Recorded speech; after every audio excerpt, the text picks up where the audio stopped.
नमस्कार दोस्तों, आप सभी का स्वागत है आपके अपने YouTube चैनल ज्ञान स्टडी LMP पर। आज की क्लास में दोस्तों हम सामान्य ज्ञान के कुछ इंपॉर्टेंट प्रश्न कराने वाले हैं जो कि आपके किसी भी एग्ज़ाम में महत्वपूर्ण प्रश्न हो सकते हैं।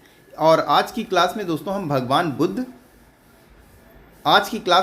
बौद्ध धर्म, भगवान बुद्ध और डॉक्टर BR अम्बेडकर की एक सीरीज़ के एक कुछ प्रश्न हैं वो इस क्लास में आपको हम कराने वाले हैं। ये प्रश्न एक साथ आपको कहीं पर नहीं मिलते हैं, इसलिए इस क्लास को हम कराने वाले हैं। तो आइए दोस्तों आज की क्लास शुरू करते हैं। क्लास शुरू करने से पहले अगर दोस्तों आप चैनल पर पहली बार आए हैं तो चैनल को सब्सक्राइब कर लें, साथ में बेल आइकन को अंडर प्रेस कर लें, जिससे डेली की डेली जो हमारी क्लास होती है उसकी जानकारी आपको मिल सके। तो अब दोस्तों आइए आज की क्लास शुरू करते हैं। आज का हमारा पहला प्रश्न है, विश्व का सबसे वैज्ञानिक धर्म कौन सा है या किसे माना जाता है, इसकी भी यहाँ पर बात की जाए तो यहाँ पर उत्तर हो जाएगा बौद्ध धर्म। बौद्ध धर्म को विश्व का सबसे वैज्ञानिक धर्म माना जाता है। बौद्ध धर्म की शुरुआत किसने की थी? तो ये तथागत भगवान बुद्ध ने की थी इसकी शुरुआत।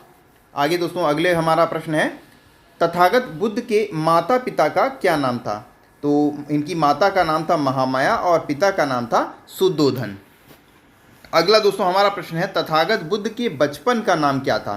तो इनके बचपन का नाम सिद्धार्थ था। भगवान बुद्ध के बचपन का नाम सिद्धार्थ था। सिद्धार्थ किस राज्य के राजकुमार थे? तो ये कपिलवस्तु के राजकुमार थे। कहाँ के थे? कपिलवस्तु के ये राजकुमार थे। अगला दोस्तों हमारा प्रश्न है, सिद्धार्थ किस वंश से संबंधित थे? यानी भगवान बुद्ध की बात कर ली जाए, जिनके बचपन का नाम सिद्धार्थ था, तो ये किस वंश से संबंधित थे? तो ये शाक्य वंश से संबंधित थे। किस वंश के? शाक्य वंश के।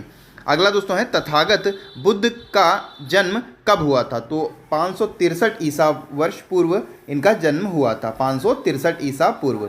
अगला दोस्तों है, राजकुमार सिद्धार्थ का विवाह किससे हुआ था? राजकुमार सिद्धार्थ का विवाह किससे हुआ था? तो ये यशोधरा से हुआ था। किससे हुआ था? यशोधरा से हुआ था। ये इंपॉर्टेंट प्रश्न है दोस्तों, ये सभी आपको ध्यान रखने हैं। अगला है, सिद्धार्थ यशोधरा के पुत्र का नाम क्या था? सिद्धार्थ और यशोधरा से जो पुत्र हुआ उसका क्या नाम था? उनके पुत्र का नाम था राहुल। अगला दोस्तों प्रश्न है, सिद्धार्थ द्वारा गृह त्याग का मूल कारण क्या था? तो ये था शाक्य कोलीय निषाद वंश के युद्ध को टालना। अगला दोस्तों हमारा प्रश्न है, सिद्धार्थ द्वारा गृह त्याग के समय उनकी आयु कितनी थी? तो ये 29 वर्ष के थे। कितने थे? 29 वर्ष के थे ये। सिद्धार्थ को राज्य सीमा से बाहर छोड़ने वाला नौकर का क्या नाम था? तो इसका नाम था छन्न। क्या नाम था? छन्न। अगला दोस्तों हमारा प्रश्न है, गृह त्याग के बाद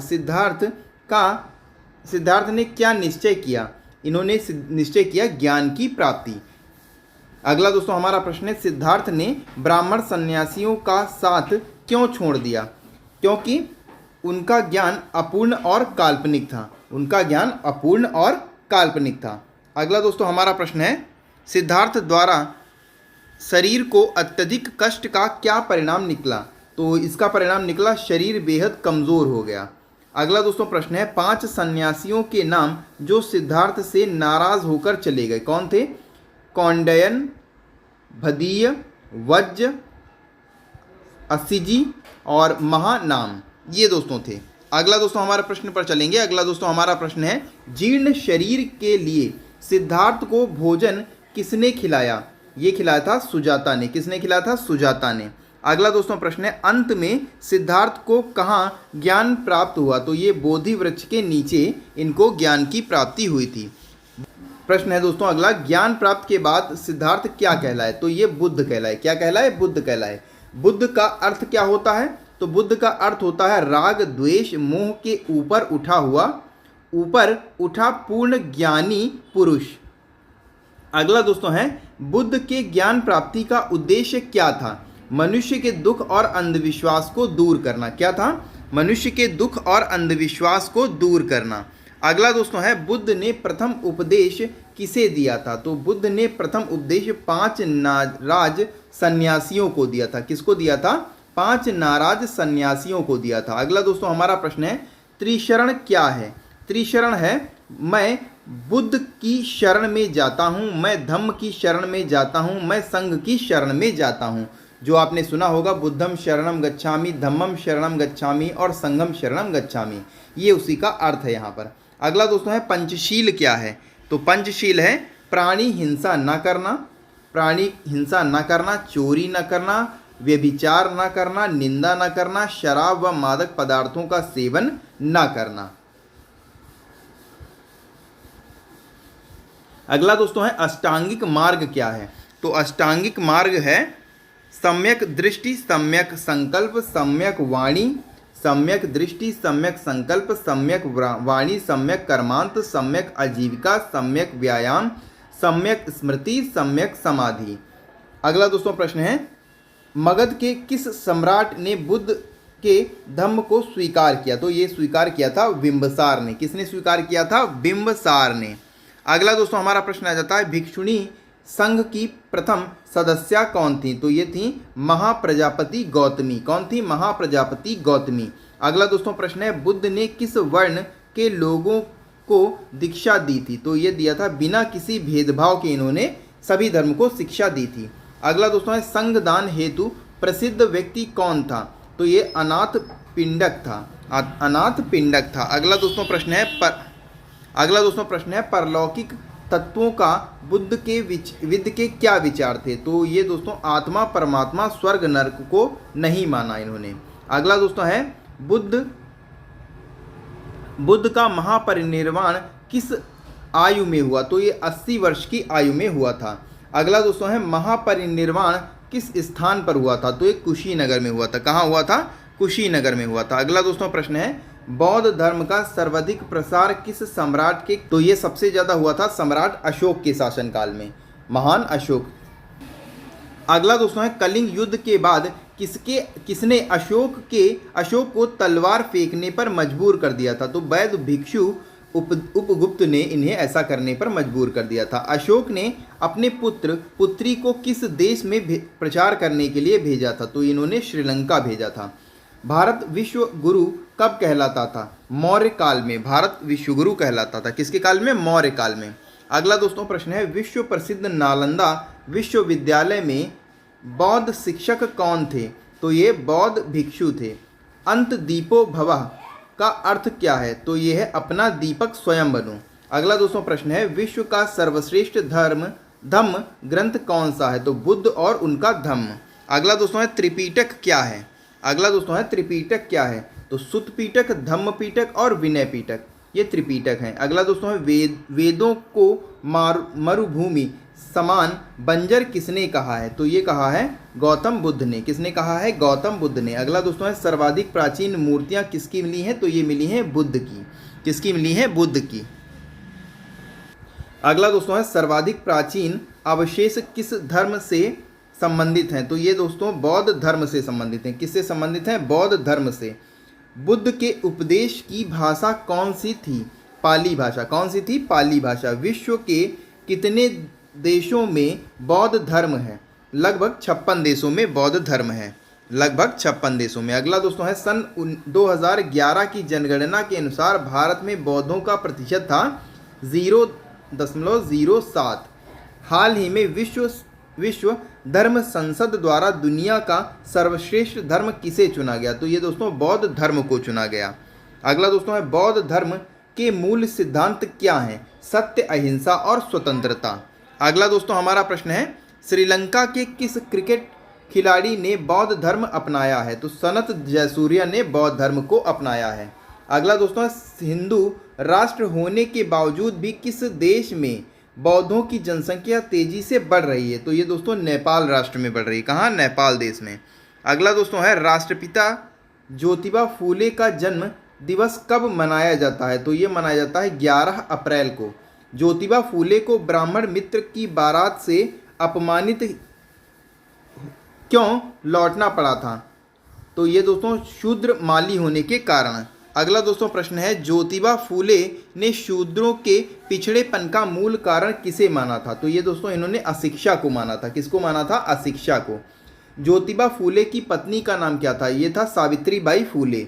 अगला दोस्तों है गुलामगिरी पुस्तक के लेखक कौन है? गुलामगिरी की पुस्तक के लेखक हैं ज्योतिबा फूले। अगला दोस्तों है सावित्रीबाई फूले का जन्म कब मनाया जाता है, तो ये 3 फरवरी को मनाया जाता है। कब मनाया जाता है, 3 फरवरी को मनाया जाता है।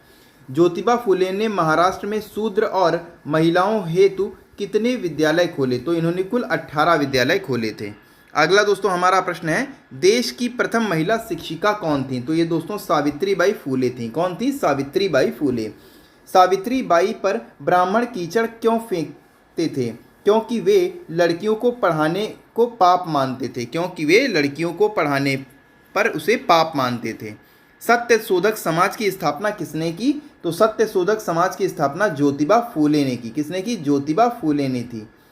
भीमा कोरेगांव युद्ध कब हुआ था, ये 1 जनवरी 1818 को हुआ था। 1 जनवरी 1818 को हुआ था।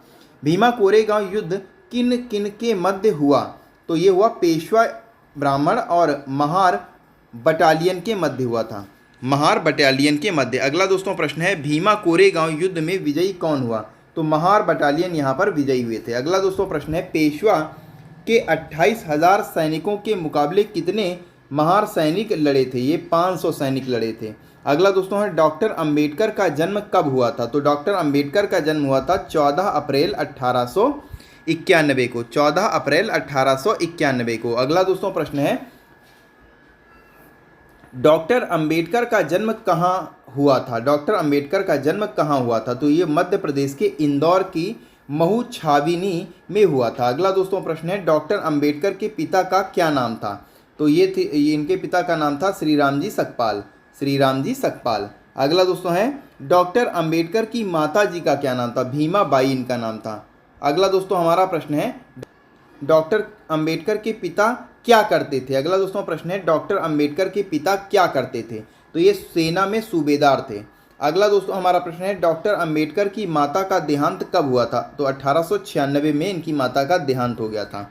अगला दोस्तों हमारा प्रश्न है डॉक्टर अंबेडकर की माता के देहांत के वक्त उनकी आयु कितनी थी, तो इनकी आयु समय केवल 5 वर्ष की थी। अगला दोस्तों हमारा प्रश्न है डॉक्टर अंबेडकर किस जाति से थे, तो ये महार जाति के थे। किस जाति के थे, महार जाति के थे। महार जाति को कैसा माना जाता था, इन्हें अछूत और निम्न वर्ग का माना जाता था। अगला दोस्तों हमारा प्रश्न है अंबेडकर को स्कूल में कहाँ बैठाया जाता था, तो अंबेडकर को स्कूल में कक्षा के बाहर बैठाया जाता था। अंबेडकर को स्कूल में कक्षा के बाहर बैठाया जाता था। डॉक्टर अंबेडकर को स्कूल में पानी कैसे पिलाया जाता था, ऊंची जाति के एक व्यक्ति द्वारा पानी को ऊपर से उनके हाथों पर डाला जाता था। अगला दोस्तों प्रश्न है डॉक्टर अंबेडकर का विवाह कब और किससे हुआ था, तो इनका विवाह 1906 में रमाबाई से हुआ था। 1906 में रमाबाई से हुआ था। अगला दोस्तों प्रश्न है डॉक्टर अंबेडकर ने मैट्रिक परीक्षा कब पास की, तो इन्होंने 1907 ईस्वी में पास की थी। अगला दोस्तों प्रश्न है भारत में कॉलेज में प्रवेश लेने वाला पहला स्पर्श छात्र कौन था, तो ये डॉक्टर BR अम्बेडकर थे। अगला दोस्तों प्रश्न है महाराजा गायकवाड़ ने डॉक्टर अम्बेडकर को पढ़ने कहाँ भेजा, तो कोलंबिया विश्वविद्यालय न्यूयॉर्क अमेरिका में इन्हें भेजा गया था। अगला दोस्तों प्रश्न है डॉक्टर अम्बेडकर अमेरिका कब गए, तो 1913 में गए। कब गए, 1913 में गए। अगला दोस्तों प्रश्न है बैरिस्टर के अध्ययन के लिए बाबा साहब कहाँ और कब गए, तो इन्होंने 11 नवंबर 1917 को लंदन में गए थे। अगला दोस्तों हमारा प्रश्न है बड़ौदा के महाराज ने डॉक्टर BR अम्बेडकर को अपने यहाँ किस पद पर रखा था, तो इन्होंने सैन्य सचिव के पद पर अपने यहाँ रखा था। छात्रवृत्ति के बदले डॉक्टर अम्बेडकर ने बड़ौदा नरेश की सेवा के अनुबंध में कितने वर्ष काम किया था, तो इन्होंने 10 वर्ष का किया था। 10 वर्ष का इन्होंने अनुबंध किया था। अगला दोस्तों प्रश्न है डॉक्टर अंबेडकर ने कितने दिन नौकरी की थी, मात्र 11 दिन नौकरी की थी। कितने दिन की थी, मात्र 11 दिन। बाबा साहब ने सैन्य सचिव पद क्यों छोड़ दिया था, क्योंकि जातीय भेदभाव से परेशान होकर इन्होंने छोड़ दिया था। बड़ौदा रियासत में बाबा साहब कहाँ ठहरे थे, तो ये पारसी सराय में ठहरे थे। कहाँ ठहरे थे, पारसी सराय में। नौकरी छोड़ डॉक्टर अंबेडकर ने क्या संकल्प किया, इन्होंने किया जब तक अछूत समाज की कठिनाइयों को समाप्त न कर दूं तब तक चैन से नहीं बैठूंगा। अगला दोस्तों प्रश्न है डॉक्टर अंबेडकर ने 1920 में कौन सी पत्रिका निकाली, मूक नायक। कौन सी पत्रिका निकाली, मूक नायक। बाबा साहेब वकील कब बने, तो ये बने 1923 में। में। अगला दोस्तों प्रश्न है, डॉक्टर अंबेडकर ने वकालत कहाँ से शुरू की? तो ये मुंबई हाई कोर्ट से वकालत शुरू की। कहाँ से शुरू की थी? मुंबई हाई कोर्ट से। अगला दोस्तों प्रश्न है, डॉक्टर अंबेडकर ने अपने अनुयायियों को क्या मुख्य संदेश दिया था? शिक्षित बनो, संघर्ष करो और संगठित रहो। अगला दोस्तों हमारा प्रश्न है, बाबा साहब ने बहिष्कृत भारत का प्रकाशन कब आरंभ किया था? तो ये किया था 3 अप्रैल 1927 को। कब किया था? 3 अप्रैल 1927 को। बाबा साहब लॉ कॉलेज के प्रोफेसर कब बने? 1928 में। कब बने? 1928 में। कब बने? 1928 में। अगला दोस्तों प्रश्न है, बाबा साहब मुंबई के साइमन कमीशन के सदस्य कब बने? 1928 में। अगला दोस्तों प्रश्न है, बाबा साहब द्वारा विधानसभा में महार वेतन बिल कब पेश किया? तो 14 अप्रैल 1929 को पेश किया। कब पेश किया? 14 अप्रैल 1929 को पेश किया। काला राम मंदिर में अछूतों के प्रवेश के लिए आंदोलन कब किया गया? 3 मार्च 1930 को किया गया। कब किया गया? 3 मार्च 1930 को किया गया। मैकडोनाल्ड का संपादित पंचाट कब लागू हुआ? 1932 में लागू हुआ। कब लागू हुआ? 1932 में लागू हुआ। अगला दोस्तों प्रश्न है, पूना पैक्ट किस किस के बीच हुआ? तो डॉक्टर अंबेडकर और महात्मा गांधी के बीच पूना पैक्ट हुआ। अगला दोस्तों है, अछूतों को मिले अधिकारों के विरोध में गांधी जी ने अनशन क्यों किया? अपना वर्चस्व बनाए रखने के लिए। अगला दोस्तों है, महात्मा गांधी के जीवन की भीख मांगने बाबा साहब के पास कौन आया था? तो ये कस्तूरबा गांधी और कांग्रेसी नेता आए थे। अगला दोस्तों है, डॉक्टर अंबेडकर पूना पैक्ट हेतु सहमत क्यों हुए? मानवता के कारण। कब क्यों हुए? मानवता के कारण। अगला दोस्तों है, डॉक्टर अंबेडकर को गोल मेज कॉन्फ्रेंस का निमंत्रण कब मिला? ये मिला था 6 अगस्त 1930 को। कब मिला? 6 अगस्त 1930 को। अगला है, पूना समझौता कब हुआ? 24 सितंबर 1932 को। कब हुआ? 24 सितंबर 1932 को। अगला दोस्तों है, दलित प्रतिनिधि के रूप में तीनों गोल मेज सम्मेलन में शामिल होने वाले एकमात्र नेता कौन थे? डॉक्टर BR अम्बेडकर थे। और दलित के ही नहीं, ये पूरे भारत के तीनों गोल मेज सम्मेलन में शामिल होने वाले एकमात्र भारतीय थे। अगला है, मैं हिंदू धर्म में पैदा हुआ लेकिन हिंदू रहकर मरूंगा नहीं, कथन किसका है? ये कथन है डॉक्टर BR अम्बेडकर का। अगला दोस्तों प्रश्न है, अगला दोस्तों प्रश्न है, डॉक्टर अम्बेडकर ने सरकारी लॉ कॉलेज का प्राचार्य कब नियुक्त किया गया? तो ये किया गया 30 अक्टूबर 1935 को। कब किया गया? 30 अक्टूबर 1935 को। अगला दोस्तों है, अगला प्रश्न है, मुझे पढ़े लिखे लोगों ने धोखा दिया, ये शब्द बाबा साहब ने कहाँ कहे थे? ये किए थे आगरा में 18 मार्च 1956 को कहे थे। अगला दोस्तों प्रश्न है, बाबा साहब के व्यक्तिगत सहायक कौन थे? नानक चंद रत्तू। अगला दोस्तों है, बाबा साहब ने अपने अनुयायियों से क्या कहा था? बाबा साहब ने अपने अनुयायियों से, इस कारवां को मैं बड़ी मुश्किल से यहाँ तक लाया हूँ, इसे आगे नहीं ले जा सकते तो इसे पीछे भी मत ले जाना। अगला दोस्तों है, देश के पहले कानून मंत्री कौन थे? तो डॉक्टर BR अम्बेडकर। कौन थे? डॉक्टर BR अम्बेडकर साहब। अगला दोस्तों है, स्वतंत्र भारत के नए संविधान की रचना किसने की थी? तो ये की थी डॉक्टर अम्बेडकर साहब ने। किसने की थी? डॉक्टर अम्बेडकर साहब ने। अगला है, डॉक्टर अम्बेडकर ने भारतीय संविधान को कितने समय में लिखा? 2 साल 11 महीने और 18 दिन में लिखा गया। अगला दोस्तों प्रश्न है, डॉक्टर अम्बेडकर ने बौद्ध धर्म कब और कहाँ अपनाया था? तो ये दोस्तों 14 अक्टूबर 1956 दीक्षा भूमि नागपुर। अगला दोस्तों प्रश्न है, डॉक्टर अम्बेडकर ने बौद्ध धर्म कितने लोगों के साथ अपनाया था? तो ये लगभग 14 लाख लोगों के साथ अपनाया था। अगला दोस्तों है, राजा बनने के लिए रानी के पेट की ज़रूरत नहीं, तुम्हारे वोट की ज़रूरत है, ये शब्द किसके हैं? ये हैं डॉक्टर BR अम्बेडकर के। अगला दोस्तों है, डॉक्टर अम्बेडकर के द्वारा लिखित बौद्धों का मानक ग्रंथ कौन सा है? तो यह है द बुद्धा एंड हिज धम्मा। अगला है, डॉक्टर अम्बेडकर को भारत रत्न कब सम्मानित किया गया? ये सम्मानित किया गया था 1990 में। कब सम्मानित किया गया था? 1990 में। बाबा साहब ने किस राजनैतिक पार्टी का गठन किया था? तो ये किया था रिपब्लिकन पार्टी ऑफ इंडिया। बाबा साहब ने कितनी प्रतिज्ञाएं की? 22 प्रतिज्ञाएं की। भारतीय संविधान निर्माता किसे माना जाता है? डॉक्टर BR अम्बेडकर को भारतीय संविधान निर्माता माना जाता है। डॉक्टर अम्बेडकर ने कौन कौन सी डिग्री हासिल की? तो ये दोस्तों डिग्री हासिल की MA PhD कोलंबिया से, DSc London, LLD Columbia, Lit Osmania, R and law London, ये दोस्तों डिग्रियां हासिल की। अगला दोस्तों है डॉक्टर अंबेडकर ने महाड़ जल सत्याग्रह कब किया? 1927 में। कब किया? 1927 में। डॉक्टर अंबेडकर ने मनुस्मृति का दहन कब किया? 25 दिसंबर 1927 को। कब किया? 25 दिसंबर 1927 को। अगला है माता रमाबाई का निधन कब हुआ? 1935 में हुआ। कब हुआ? 1935 में हुआ। भारत अथवा भारत का विभाजन पुस्तक डॉक्टर अंबेडकर ने किसे समर्पित की? माता रमाबाई को। हिंदू कोड बिल तैयार करने का श्रेय किसे दिया जाता है? डॉक्टर BR अम्बेडकर को। अगला दोस्तों प्रश्न है डॉक्टर अंबेडकर ने अपना प्रथम गुरु किसे माना? तथागत बुद्ध को। किसे माना? तथागत बुद्ध को। डॉक्टर अंबेडकर ने दूसरा गुरु किसे माना? कबीर को। अगला दोस्तों प्रश्न है डॉक्टर अंबेडकर ने तीसरा गुरु किसे माना? ज्योतिबा फूले को। किसे माना? ज्योतिबा फूले को। बाबा साहेब का महापरिनिर्वाण कब मनाया जाता है? तो ये दोस्तों 6 दिसंबर 1956 को मनाया जाता है। डॉक्टर अंबेडकर ने अंतिम सांस कहाँ ली? 26 अलीपुर रोड, दिल्ली में। अगला दोस्तों प्रश्न है डॉक्टर अंबेडकर का अंतिम संस्कार किस रीति से हुआ? इनका अंतिम संस्कार बौद्ध रीति से हुआ। डॉक्टर अंबेडकर के अनुयायी अभिवादन में क्या बोलते हैं? जय भीम, नमो बुद्धाय।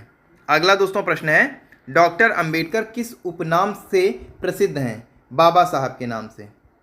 अगला दोस्तों प्रश्न है डॉक्टर अंबेडकर को ज्ञान का प्रतीक किसने कहा? कोलंबिया यूनिवर्सिटी ने ज्ञान का प्रतीक कहा। अगला दोस्तों प्रश्न है यदि डॉक्टर अंबेडकर हमारे देश में पैदा होते तो हम उन्हें सूरज कहते, किसने कहा? ये कहा बराक ओबामा ने। किसने कहा? बराक ओबामा ने। दक्षिण अफ्रीका का अंबेडकर किसे कहा जाता है? नेल्सन मंडेला को। अगला दोस्तों है 14 अप्रैल 2019 को बाबा साहब की कौन सी जयंती मनाई गई थी? तो ये 128वीं जयंती मनाई गई थी। 2024 को इनकी 133वीं जयंती मनाई गई थी। अगला दोस्तों प्रश्न है धातु पर निर्मित विश्व का सबसे वजनदार ग्रंथ कौन सा है? तो बुद्ध और उनका धम्म। अगला दोस्तों प्रश्न है विश्व का सबसे वजनदार ग्रंथ कौन सा है? धम्म भूमि फाउंडेशन, पलवल। अगला है भारतीय गणतंत्र दिवस 26 जनवरी को क्यों मनाया जाता है? उक्त तिथि को संविधान लागू होने के कारण। गुरु रविदास जयंती कब मनाई जाती है? 14 फरवरी को। विश्व महिला दिवस कब मनाया जाता है? 8 मार्च को। मान्यवर काशीराम का जन्म दिवस कब मनाया जाता है? 15 मार्च को। संविधान दिवस कब मनाया जाता है? 26 नवंबर को। 26 नवंबर को हमारा संविधान बनकर तैयार हुआ था, इस कारण 26 नवंबर को संविधान दिवस मनाया जाता है। विश्व में सर्वाधिक प्रतिमाएं किस महापुरुष की हैं? डॉक्टर अंबेडकर साहब की। किसकी हैं? अंबेडकर साहब की। अगला दोस्तों है भारत में किस महापुरुष के नाम पर सर्वाधिक संगठन पंजीकृत हैं? डॉक्टर अंबेडकर के नाम पर। बाबा साहब के अनुयायियों का परम कर्तव्य क्या है? मिशन को आगे ले जाना। तो कैसी लगी दोस्तों आज की क्लास? आपको कमेंट करके बताना है। और अगर दोस्तों आज की क्लास आपको अच्छी लगी हो तो चैनल को सब्सक्राइब ज़रूर कर लें। इसी के साथ दोस्तों आज की क्लास हम यहीं पर समाप्त करते हैं। मिलेंगे दोस्तों हम अगली क्लास में। तब तक के लिए नमस्कार, जय हिंद, जय भारत।